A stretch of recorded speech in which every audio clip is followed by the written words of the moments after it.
Welcome to Wisdom for the Present, where we take ancient truth and bring it into clear, modern understanding. This episode uses AI-generated narration based on human-researched and written material. Exactly. So imagine a nation that intentionally tanks its own gross domestic product every 7 years. A society that legally mandates agricultural inefficiency. Right, and systematically forgives all citizen debt. Yeah, and literally forces the return of all real estate to its original owners every 50 years. Yeah. I mean, it sounds like a radical, modern, utopian fever dream, doesn't it? It really does, but it isn't. It's actually a 3,000-year-old societal blueprint. And it is a blueprint buried in the exact place where, most people's noble intentions to read the entire Bible usually go to die. Oh, totally. The infamous wall. You breeze through the high-stakes family drama of Genesis. Which is super engaging. Right, and you get swept up in the epic cinematic escape of Exodus. Yeah. And then you hit Leviticus. And suddenly the narrative just halts. It just stops. The story is replaced by what feels like a meticulously detailed, deeply confusing technical manual for a discontinued ancient machine. Yeah, you get these obscure skin conditions, architectural measurements, and, very specific ways to butcher an ox. And modern readers just abandon ship. Which is an absolute tragedy because hidden within the dense legal language of Leviticus, specifically chapters 17 through 27, is something scholars refer to as the Holiness Code. The Holiness Code. Right. And I would argue that it is one of the most comprehensive, profound, and psychologically sophisticated blueprints for human flourishing ever constructed. That's a big claim. It is, but it backs it up. It doesn't just dictate what happens inside a religious tent. It outlines how you pay your employees, who you are allowed to marry, how you structure your relationship to the environment. Which is incredibly relevant today. Exactly. And how an entire national economy must be engineered to prevent generational poverty. So to really understand how this ancient machinery was supposed to work, we're going to look beyond the raw text today. We are layering in the insights of two monumental historical commentaries. Yes. We have the rigorous, analytical, almost scientific perspectives found in Barnes' notes on the whole Bible. And we are pairing that with the profound psychological and moral observations of Matthew Henry's complete commentary. Right. Because we aren't doing a dry read-through today. No, not at all. Our mission is to act as your guides, translating an ancient agrarian worldview into 21st century realities. We want to extract the practical wisdom, the aha moments, and the enduring moral logic that still applies to how we live today. Okay, let's unpack this. Well, to find that moral logic, we have to start where the Holiness Code starts. And it can be deeply jarring for a modern listener. Very jarring. We have to begin with the slaughter of animals, and more specifically, in ancient society's intense fixation on blood. Leviticus 17 establishes this massive foundational baseline regarding the sanctity of life. But before we get into the theology of it, let's look at the immediate, on-the-ground reality these people were facing. Right, the historical context. Exactly. The Israelites have just walked out of Egypt. They're encamped in a harsh wilderness. And according to both Barnes and Henry, there is this massive socio-religious crisis happening right under Moses' nose. It's a crisis of decentralized idolatry. You have to remember, the Israelites had been immersed in Egyptian culture for centuries. Hundreds of years. Right. They had absorbed the local superstitions. So the text addresses a very specific and frankly bizarre problem. The people were wandering out into the open fields, away from the community, and offering rogue sacrifices to what the original Hebrew terms shaggy goat demons. Wait, let's pause on that. Shaggy goat demons. Yeah. We tend to sanitize ancient history, but what did this actually look like? Well, Barnes provides some fascinating context here. The worship of the goat was heavily prevalent in Lower Egypt, particularly in the region of Mendes. And this wasn't just a quaint superstition. It involved some truly foul, chaotic, and often violent rites. The Israelites, facing the terrifying uncertainty of the desert, were essentially hedging their spiritual bets. Like covering all their bases. Exactly. They would worship the God of Israel at the main camp, but then they would sneak out into the desolate places to appease these desert entities, these goat demons, out of pure fear. It was like a spiritual black market. So the very first law in this blueprint for a new society is a massive centralization of the economy of sacrifice. Right. God tells Moses that this rogue open field slaughter ends immediately. From now on, if you want to kill an animal for food, you must bring it to the door of the tabernacle. It has to be done publicly. Yes, publicly, in the center of the community, overseen by the priests. Because it acts as an absolute accountability measure. If every piece of meat consumed requires a public, recorded trip to the central community hub, it completely cuts off the supply line for these decentralized idolatrous practices. You can't exactly secretly sacrifice to a goat demon in the woods if your neighbor knows you didn't process that animal at the tabernacle. Precisely. But this isn't just an ancient policing tactic. There's a deeper philosophical shift happening here regarding how humanity views life and death. Right. The text lays down an explicit, repeated prohibition that forms the core of chapter 17. It says you cannot, under any circumstances, consume the blood of an animal. And the reason given is deceptively simple. For the life of the flesh is in the blood. Henry points out the sheer volume of stress laid upon this single rule. I mean, it is repeated constantly. It is. If you hunt a wild animal, you don't just consume it on the spot. You are commanded to pour its blood out onto the earth and cover it with dust. It literally requires a physical act of burial. Yes. You know, I struggle a bit with how literally the ancients meant that phrase, the life is in the blood. I mean, was this purely symbolic to them, or did they have some rudimentary understanding of biology? Well, Barnes dives deeply into this exact question, and it is absolutely fascinating. He connects this ancient religious mandate to the timeline of modern physiological science. Okay, how so? He looks at the pioneering work of anatomists in the 17th and 18th centuries, specifically William Harvey and John Hunter. Harvey, he was the guy who discovered blood circulation. Exactly. Harvey was the first Western scientist to fully describe the systemic circulation of blood pumped by the heart. Right, but Harvey is operating thousands of years after Leviticus. Which makes Barnes's point so compelling.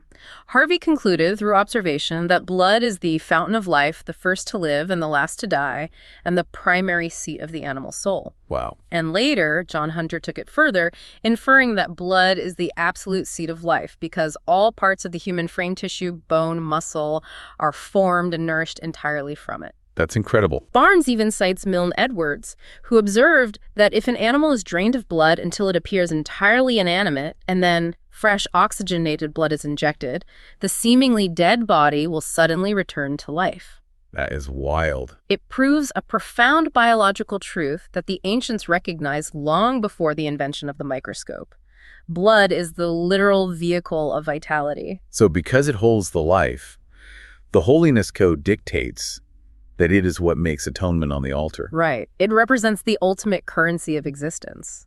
You know, I think modern listeners, especially those of us who live far removed from agrarian realities, find all this talk of blood and slaughter incredibly gruesome. Oh, absolutely. We are very squeamish. We are. We prefer not to think about it. But I want to challenge our modern squeamishness for a moment. Think about how the average person consumes meat today. Yeah, it arrives on a styrofoam tray. Exactly. Tightly wrapped in plastic wrap, entirely sanitized of its origins. We have completely disconnected the taking of a life from the sustenance of our own bodies. The violence is just hidden behind factory walls. It is an invisible, industrialized process. And because it is invisible, it requires zero moral engagement from the consumer. And here is where I see the enduring wisdom of this text. This ancient law forces an ultimate, inescapable respect for the ecosystem. Right. If you are going to take a life to sustain your own, you are legally and morally required to acknowledge the gravity of that act. You do not just casually consume a burger while watching television. You are forced to handle the life force, the blood, with profound reverence. You pour it into the earth. You cover it. Yes. You are acknowledging, physically, that a life was given up so that you could continue yours. It forces a posture of sobriety. Henry notes that this prohibition even extended to animals found dead or torn by wild beasts because the blood hadn't been properly, intentionally drained. So life is never cheap. Never. Do not treat it as common. In a 21st century reality where violence is often consumed as entertainment and, our consumption of resources largely thoughtless, this ancient text stands as a startling challenge. It really does. It asks us to recover a reverence for the sanctity of all biological life. Exactly. So we have established this intense reverence for life at the altar. But a society cannot just be holy when it is standing in the temple. I mean, if blood is sacred during worship, How does that reverence translate to the sweat of a day laborer out in the wheat field? That transition from the altar to the street is the entire focus of the next major movement in the text, found in Leviticus 19. Okay, let's get into it. It begins with the overarching keynote of the entire holiness code. It says, "You shall be holy, for I, the Lord your God, am holy." We need to redefine that word. When we hear holy today, we tend to treat it as an ethereal, detached piety. Yeah, like a monk. Exactly. We picture someone meditating on a mountain, hands folded, completely separated from the messy realities of the world. But the holiness code shatters that definition. In Leviticus, holiness is aggressively blue-collar. I love that phrase, aggressively blue-collar. It is. It's stubborn, dirty, and deeply social. God's holiness isn't demonstrated just through proper liturgy. It is demonstrated through human empathy and strict economic justice. Let's look at the mechanics of how that worked, specifically with the law of gleaning. The text issues a command. When you reap the harvest of your land, you shall not wholly reap the corners of your field, neither shall you gather the gleanings of your harvest. You shall leave them for the poor and the stranger. Which legally mandates agricultural inefficiency. Right. And it flies directly in the face of modern corporate philosophy where the fiduciary duty is to harvest every single inch of the field to maximize shareholder value. Right. If you run a modern factory and there's leftover material, you sweep it up, recycle it, and sell it at a discount. You squeeze every drop of efficiency out of the operation. But Leviticus says no. It demands that a landowner deliberately leave a margin of their wealth unharvested. And I want to look closely at the mechanism of this empathy, because it is brilliant. It is not a direct, passive handout. No, it's not. Henry points this out beautifully. The poor and the foreigner still have to walk into the field and perform the physical labor of gleaning. They have to gather the grain or pick up the fallen grapes themselves. Which preserves their dignity. Exactly. It allows them to work for their sustenance rather than reducing them to mere objects of pity. At the same time, it acts as a hard check on the greed of the landowner, preventing the accumulation of absolute wealth. Henry argues that works of piety must always be structurally attended by works of charity, right? Yes, they are inseparable. Let's translate that for the listener. Unless you own a literal wheat field, you might think this doesn't apply to you. But the reflection here is, where are the corners of your field in your life right now? That's a good question. What margin of your time, your wealth, your energy, or your professional influence are you deliberately leaving unharvested so that someone who is marginalized might survive or thrive? Are you extracting every single cent of potential profit from your real estate investments, or are you leaving room for generosity in how you set rent? And that economic justice extends straight to labor rights. The text dictates, "The wages of a hired servant shall not remain with you all night until the morning." Wait, mechanics again? Why the extreme urgency? Why can't you just pay them at the end of the week? Because of this socioeconomic reality of the ancient day laborer. Henry observes that these individuals were living strictly hand-to-mouth. They didn't have savings accounts. Right. They were not salaried employees. They needed that specific daily wage to walk to the market, buy grain, and feed their family that exact evening. To delay their payment, even for 12 hours, was to leverage your structural power against their immediate vulnerability. We see the modern equivalent of this everywhere. It is wage theft by delay. Oh, absolutely. Massive corporations today will put net 90-day payment terms on small, independent contractors. The multi-billion-dollar company gets to hold on to the cash, earn interest on it, and improve their quarterly balance sheet. While the small freelancer sweats about making rent or paying for groceries. Yes. And Leviticus looks at that standard corporate practice and calls it a direct violation of divine holiness. It does. And the text pushes even further into protecting those who cannot protect themselves. It commands, "You shall not curse the deaf, nor put a stumbling block before the blind." That almost seems too obvious. I mean, who would go out of their way to trip a blind person? If you read it literally, yes, it sounds like cartoonish villainy. But Barnes provides a brilliant insight into the deeper mechanism of this law. What does it say? He notes that the text specifically chooses the deaf and the blind because they are victims who cannot bear witness to their own exploitation. Oh, wow. Right. His commentary suggests the meaning is, "You shall not utter curses to the deaf because he cannot hear you, neither shall you put a stumbling block in the way of the blind because he cannot see you. But you shall remember that though the weak cannot resist, God is strong and sees and hears all that you do." God is the ultimate observer of the invisible crime. That changes everything. Tripping the blind isn't just physical. It is sneaking a hidden predatory fee into a complex 50-page contract because you know the other party doesn't have the legal eyesight to see it. Right. It's exploiting a loophole that the vulnerable don't even know exists. Leviticus argues that just because the victim is blind to the exploitation, it doesn't mean the exploitation goes unseen. And this demand for fairness culminates in the courtroom. The text gives a severe warning to judges. You shall do no unrighteousness in judgment. Thou shalt not respect the person of the poor, nor honor the person of the mighty. The second half of that makes perfect sense to us. Do not honor the mighty.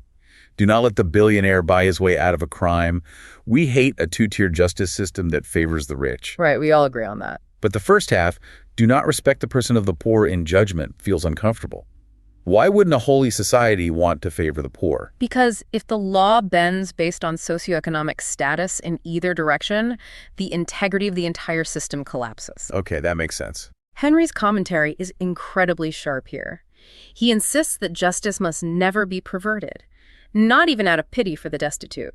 You are commanded to give the poor man charity in the field, but in a court of law, you must rule strictly on the objective merits of the case. So true justice must be ruthlessly impartial. It has to be. If you compromise the scales of justice out of sympathy, you destroy the very mechanism that protects the vulnerable in the long run. Speaking of scales, the chapter ends with literal business ethics. It demands just balances, just weights, a just ephah, and a just hin. Right, the standard measurements of the day. When the text demands a just ephah for your grain or a just hin for your oil, it is attacking the ancient equivalent of algorithm manipulation. They were rigging the literal scales in the marketplace.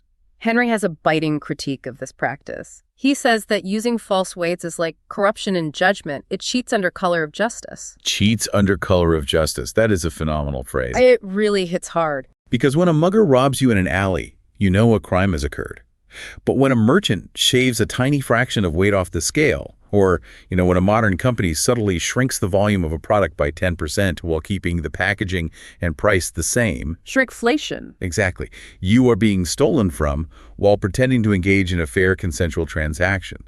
It subverts the basic bedrock of societal trust. The overarching thesis here is that your spiritual life is entirely validated or invalidated by your economic life. You cannot claim to revere God while you rig the scales, delay your workers' pay, and exploit the blind spots of your neighbors. So the Holiness Code sets these incredibly rigid boundaries on our economic appetites. But the text doesn't stop there. As we move into chapters 18 and 20, it takes a very sharp, very intense turn. It does. The focus shifts from the marketplace to the bedroom. It begins to set strict boundaries on physical and intimate appetites. This is undoubtedly the area where modern readers experience the deepest friction with the text. Chapter 18 lists prohibited sexual relationships, various forms of incest, adultery, bestiality. And chapter 20 attaches severe civil penalties to them. Primarily capital punishment. And to understand why an ancient society would react with such lethal force to consensual or familial intimate acts, we have to look at the terrifying historical context they were stepping into. Right. The text uses a visceral metaphor to describe the Canaanite cultures that preceded Israel. It says that because of their practices, the land vomited out her inhabitants. Let's examine that metaphor. The land vomiting. That implies a physiological rejection. It suggests the earth itself was sickened by a toxic element, like a body expelling poison. Yeah. What exactly were these surrounding cultures doing that was so toxic? Well, they were engaging in practices that fundamentally destroyed the family structure, obliterated the concept of consent, and violently exploited the most vulnerable. And the absolute dark pinnacle of this destruction was the worship of Molech. The text says, "You shall not let any of your seed pass through the fire to Molech." We need to explain the mechanics of this, as horrific as it is, to understand the ancient mindset. Molech was a deity associated with the Ammonites and other surrounding nations, essentially a god of fire and the underworld.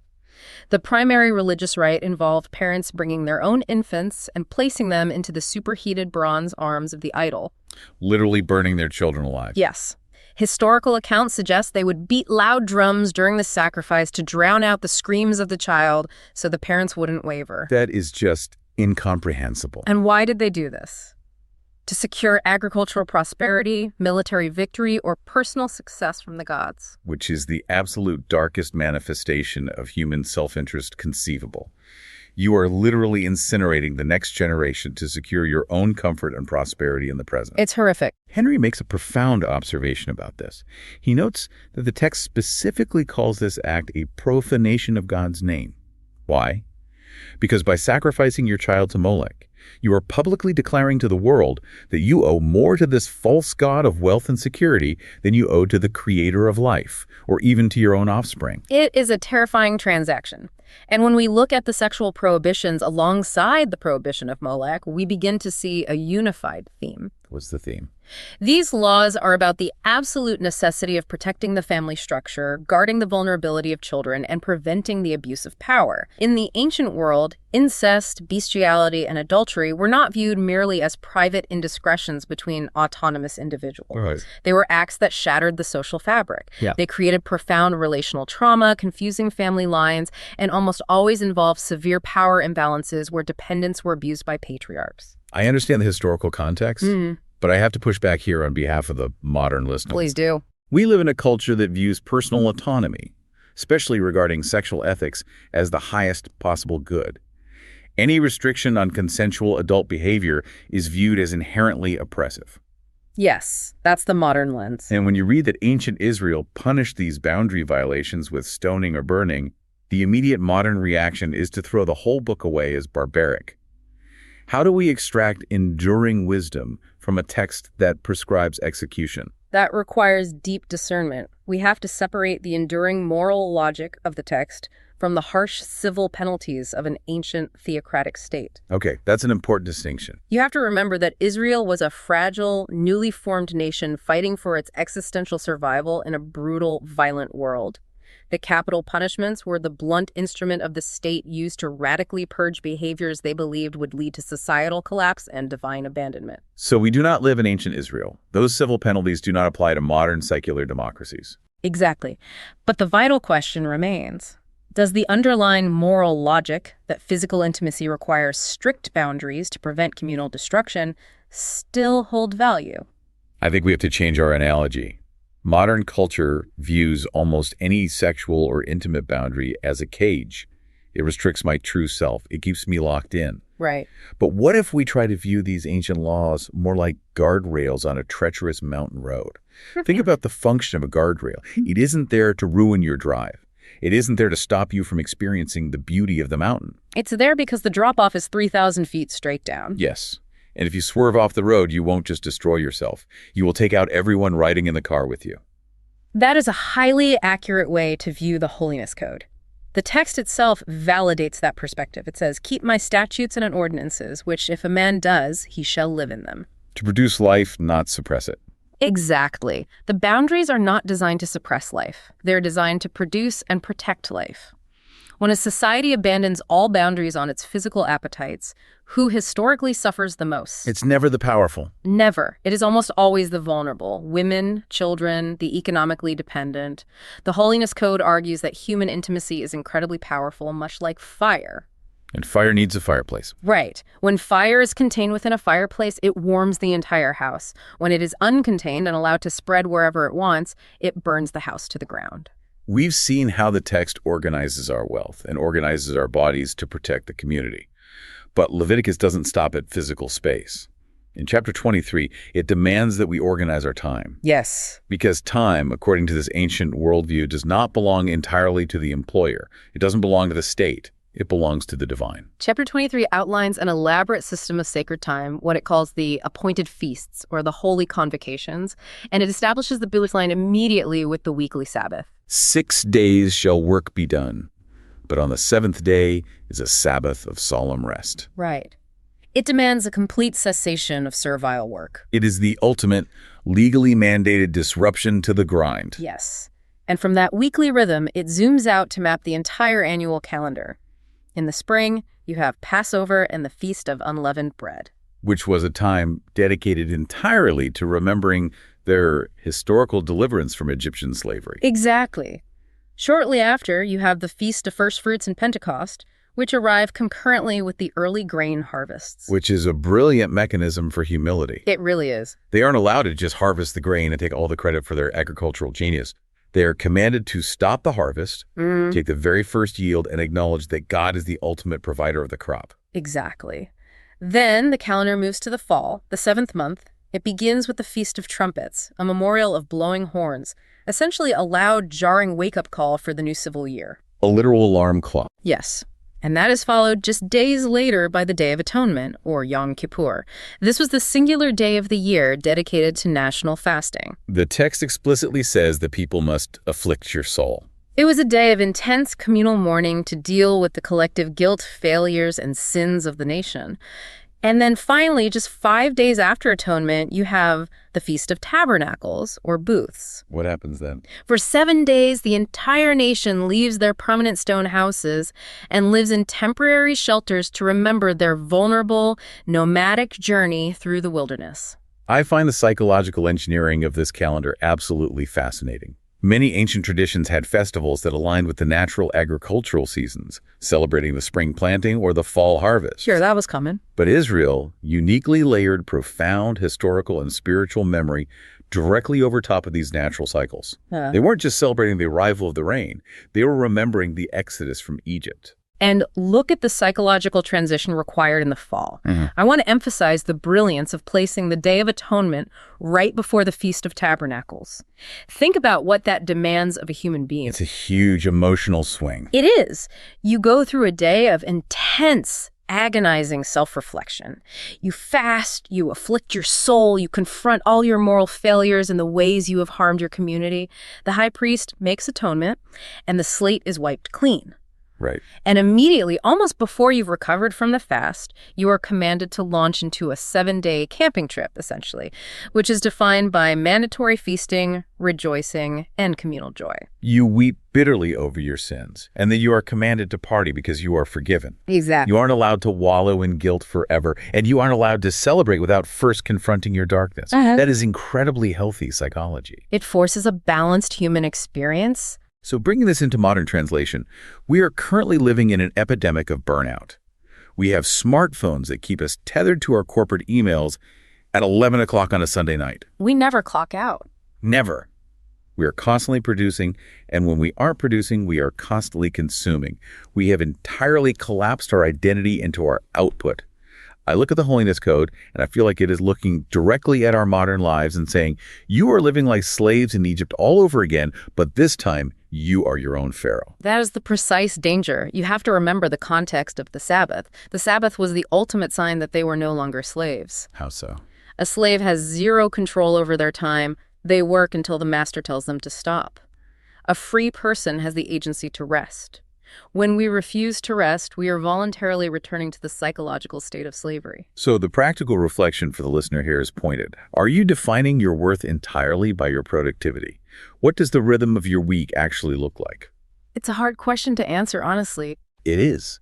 How can you institute a genuine Sabbath, a literal 24-hour cessation of producing and consuming that forces you to remember that you are a human being, not a human doing? Now, if we think a weekly day of rest is difficult to implement, Leviticus chapter 25 takes this concept of rest and amplifies it to an almost unimaginable, terrifying scale. This is where it gets crazy. It applies the theology of the Sabbath to the entire national economy. This is the law of the sabbatical year and the year of Jubilee. This might be the most radical economic text in the ancient world. I want to really dig into the mechanics of this because it challenges everything we know about how economies function. Chapter 25 commands that every 7th year, the land itself must rest. It is a sabbatical year for the soil. So no farming at all. Right. The farmers are strictly forbidden from sowing seed or pruning the vineyards, and whatever crop happens to grow naturally on its own during that year is not the private property of the landowner. It's communal. Exactly. The text says it is to be shared communally by the owner, the servant, the poor, the foreigner, and even the wild animals. The fences are essentially down. Let's talk about the massive existential faith this requires. If you are a purely agrarian society, your entire survival depends on the annual harvest. If you intentionally decide not to plant crops for an entire year, you are staring mass starvation right in the face. Mechanically, how is that possible? The text actually anticipates this exact panic. God asks the rhetorical question he knows they're thinking. If you say, "What shall we eat the 7th year?" which is a very fair question. Very fair. And the divine answer is, I will command my blessing upon you in the 6th year, and it shall bring forth fruit for 3 years. Wow. The obedience to rest was predicated entirely on trusting the supernatural provision of God. But practically speaking, it required intense communal planning. They had to harvest the bumper crop of the 6th year, store it meticulously, ration it fairly, and rely on communal resilience to survive the 7th year. It was an exercise in extreme trust. And just when they get used to that 7-year cycle, the text introduces the Jubilee. After 7 cycles of 7 years, 49 years, you arrive at the 50th year. Yes. On the Day of Atonement in that 50th year, the shofar, the ram's horn, sounds throughout the entire land. And what happens next is a total systemic restructuring of society. First, all debts are completely canceled. Wait, let's really look at this. Hitting reset every 50 years sounds like an absolute nightmare for any functioning economy. It sounds like chaos. Exactly. Why would anyone ever lend money or buy a farm in year 48 if they knew the debt would be wiped out and the land returned in year 50? The credit markets would freeze completely. That is a brilliant question, and the text addresses it. The Jubilee laws included strict scaling mechanisms. You didn't actually sell the land itself, you sold the number of harvests remaining until the Jubilee. Oh, interesting. If you sold a field in year 10, the price was very high because the buyer got 40 harvests. If you sold it in year 48, the price was pennies because they only got 2 harvests. The entire economic valuation system was anchored to the Jubilee. That is fascinating. So the value of the asset depreciates as the Jubilee approaches. Exactly. So in the 50th year, 3 massive things happen. Debts are canceled. Second, any Israelite who had fallen into extreme poverty and sold themselves into indentured servitude is immediately freed and returns to their family. And the third? Third, all leased or sold agricultural land reverts back to its original family allotment. Think about the natural arc of human economies over time. Wealth inevitably concentrates. It is a mathematical certainty. A farmer has a bad harvest, he goes into debt. The next year is worse, so he sells his land to his wealthy neighbor. Right, the snowball effect. Eventually, that one wealthy neighbor owns the entire valley, and the original family becomes permanent serfs on land they used to own. The Jubilee was explicitly designed to violently interrupt that natural concentration of wealth. It prevented the permanent accumulation of land by a few elites, and it prevented families from falling into permanent generational poverty. Every 50 years, the playing field is forcibly leveled. The foundational principle behind this economic shock therapy is clearly stated in Leviticus 25, verse 23. God says, "The land shall not be sold in perpetuity, for the land is mine. For you are strangers and live as foreigners with me." God is the ultimate landlord. Humans are merely tenants. Precisely. Henry observes that human landlords are wont to stipulate with their tenants when they shall break up their ground, how long they shall till it, and when they shall let it rest. God, as the true sovereign owner of Canaan, is placing stipulations on his tenants. It completely upends the human concept of absolute private property. It does. You do not truly own the earth. You are merely stewarding a tiny patch of it for a very brief window of time. Which is such a massive challenge to our modern understanding of wealth. We live in a global reality of extreme wealth inequality. We have billionaires who own vast swaths of the planet's resources, while billions of people live on dollars a day. It's a stark contrast. The Jubilee asks us to view our wealth, our real estate, our portfolios, not as our permanent sovereign right, but as a temporary stewardship. It forces the listener to ask, what are you doing to ensure that your financial success doesn't require someone else's permanent subjugation? It forces society to prioritize the long-term flourishing of the community over the endless, unchecked accumulation of the individual. So let's look at what we've covered. We have walked through this breathtaking societal architecture. We have a culture with a deep physical reverence for life.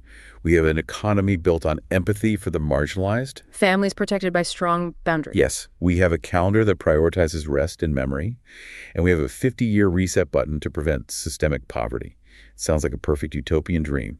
But human nature being what it is, what happens if the people just look at this blueprint and say, no thanks, that's too hard, we'd rather do it our own way? Well, that brings us to the dark, sobering reality addressed in Leviticus chapter 26.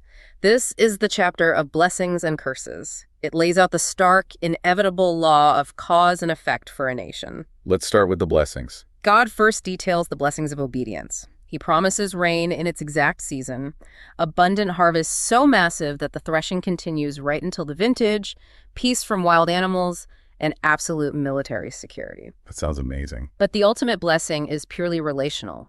God says, I will set my tent among you, I will walk among you, and will be your God, and you will be my people. That is the Edenic ideal. God walking with humanity again. Yeah. But then the text turns to the warnings, the curses. Yeah. And they are, frankly, terrifying to read. They are graphic and horrific. Yeah. But it's crucial to notice that the pushback from the divine is progressive. It does not happen all at once. It's not a sudden strike. No, it is a series of escalating, desperate warnings designed to force a society to course correct before it's too late. First, it starts with sudden terror and disease. If they still refuse to listen, God says he will break the pride of their power, making the sky like iron and the soil like bronze. Sky like iron, soil like bronze. That is incredibly evocative, terrifying poetry for a devastating drought. Yes. If they persist in walking contrary to the holiness code, the discipline escalates. He promises wild beasts will multiply and rob them of their children and destroy their livestock. And it gets worse. Then comes the sword, warfare. And finally, the ultimate horrific climax. Famine so severe, the text says they will turn to cannibalism, their cities will be laid waste, their sanctuaries destroyed, and the people will be violently exiled, scattered among the foreign nations. I have to interject here because modern minds deeply, deeply struggle with this specific chapter. When we read this escalating list of horrors, we immediately picture a petty, angry, volatile deity hurling lightning bolts from the clouds just because his ego got bruised by disobedience. Right, it feels grossly disproportionate. It feels abusive. It can certainly read that way if we view God purely through the lens of a human autocrat throwing a tantrum.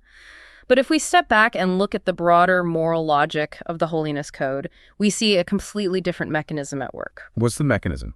These aren't arbitrary lightning bolts. They are the natural, inevitable consequences of a society that abandons the blueprint of life. Think about the mechanics of societal collapse. If a society abandons impartial justice, exploits the poor, ignores the Sabbath rest, and worships the false idols of greed and power, what naturally happens? The social fabric tears. Yes. Extreme inequality breeds deep resentment, and resentment eventually breeds violent revolution. Furthermore, if you exhaust the land to maximize profit and refuse to let the soil rest during the sabbatical years, the nutrients deplete, the crops fail, and you get famine. A society that insists on eating its own seed corn will eventually starve to death. You're saying the curses aren't divine temper tantrums. They are essentially the universe balancing its own ledger. The consequences are baked into the disobedience. In many ways, yes. And there is a chilling detail of poetic justice highlighted by the commentators regarding the land itself. God tells them that if they refuse to give the land its sabbatical rests while they live on it, he will exile them. And what happens to the land? The text says, then the land will enjoy its Sabbaths as long as it lies desolate. Even then the land will rest and enjoy its Sabbaths. Oh my goodness. The land will get its rest. That is simultaneously terrifying and brilliant. If you refuse to honor the boundaries of the natural world will eventually evict you to enforce his own boundaries. That's exactly right. We are seeing echoes of that today with environmental degradation, over-farming, and the climate crisis. Yeah. The earth will rest one way or another. We can either choose the rest of the Sabbath or we will suffer the rest of desolation. Exactly. Yet amidst all this graphic devastation and threat of exile, chapter 26 does not end in despair. It ends with a stubborn, resilient hope. There's hope after all of that. Yes. God says that even when they are exiled, broken, and suffering in the land of their enemies, if their uncircumcised hearts are humbled, if they confess their iniquity and accept the consequence of their actions, God will remember his covenant with Abraham, Isaac, and Jacob. He promises he will not reject them utterly. The ultimate goal of the discipline is restoration, not annihilation. That is a crucial distinction. The covenant holds even through the exile. Okay, so after the grand sweeping national drama of chapter 26, the famine, the exile, the cosmic covenant, you turn the page to the very last chapter of the book, Leviticus 27. And it feels like a total anticlimax. It reads like an accounting ledger. Exactly. It's suddenly a bunch of incredibly specific, mundane rules about the monetary valuation of vows. How many shekels a field is worth if you dedicate it to the temple? Why on earth does this epic world-building book end with a spreadsheet? It does seem like a dry appendix at first glance. Chapter 27 covers the valuation of persons, animals, houses, and fields that an individual voluntarily dedicates to the Lord as a vow. It also covers the laws of the tithe. what passes under the rod, meaning the 10th animal counted as the flock leaves the pen. But where is the moral logic in that? The psychological depth of this chapter is found in the law of redemption. Explain the law of redemption. If someone made a vow to dedicate a field or an animal to God, but later changed their mind and wanted to redeem it or buy it back, they couldn't just say, never mind. They had to pay the priest its estimated value, plus a 20% penalty. A fifth part was added to the cost. Ah, the 20% buyer's remorse fee. Yes. And while it seems like a mundane administrative detail, it is actually deeply profound. This final chapter is a masterclass in the psychology of human fickleness and the seriousness of our word. Let's unpack the psychology of that. Why do people make vows in the first place? Usually it's a foxhole prayer. You are in a moment of extreme crisis, a sick child, a failing harvest, an invading army, and you try to bargain with the divine. God, if you save my farm, I swear I will dedicate my best field to the temple. Precisely. It is emotional leverage. But what happens when the crisis passes? The harvest is saved, the child gets well, the army retreats. Suddenly, handing over your best field feels incredibly inconvenient. Right. Human nature wants to walk back the promise. The 20% penalty forces a person to pause and heavily weigh their words before they speak them. You cannot use religious vows as cheap emotional leverage. It is about personal integrity. You can't just make a grand emotional promise to God or to your community and then take it back the next day when it hits your wallet without it costing you something real. A holy society, the kind envisioned in chapters 17 through 26, is built on these grand, sweeping laws of macroeconomic justice and physical purity. But ultimately, an entire nation is only as strong as the integrity of the individual citizen. If individuals can't be trusted, the whole thing falls apart. Exactly. If vows mean nothing, if commitments are easily broken without consequence, the basic trust that holds society together devolves. The book ends by reminding the individual, after all these grand national laws, your personal word still matters. Your commitments matter. The holy society starts with you keeping your promises. We've covered an immense amount of ground today, from the visceral reality of blood poured out on the altar to leaving the corners of the wheat field for the marginalized. It's a lot to take in. It really is. We've looked at the intense guardrails of physical intimacy, the mandated weekly disruption of rest, the 50-year Jubilee reset, the terrifying reality of the earth taking its own Sabbaths, and finally, the heavy weight of our own individual promises. It is a breathtaking, comprehensive architecture for human flourishing. It challenges almost every default setting of the modern world. It really does. So I want to leave you, our listener, with a final provocative thought. We usually approach ancient texts, especially religious texts, with a posture of supreme modern judgment. We hold the book in our hands, we examine its strange rules about goats and grain, and we ask, what do they think of this book? Do I agree with its politics? Is it relevant to my highly enlightened modern sensibilities? We love to be the judge. We do. But spending an hour immersed in the Holiness Code does something deeply uncomfortable. It turns the mirror back around. The real question isn't what we think of the book. The real question is, what does this book think of me? That's a powerful question. If Leviticus could speak directly to your 21st century life, what would it say? How does your modern economic footprint measure up? Who is being exploited invisibly to provide your cheap goods? What do your resting habits look like? Are you a slave to your own ambition? How are you treating the vulnerable, the blind, the deaf, the foreigner in your community? Does your life measure up to this ancient, relentless standard of human dignity and ecological reverence? It really makes you evaluate everything. That's the heart of this section. This is Wisdom for the Present, where understanding leads to clarity, and clarity shapes how we see and live. We'll see you in the next episode.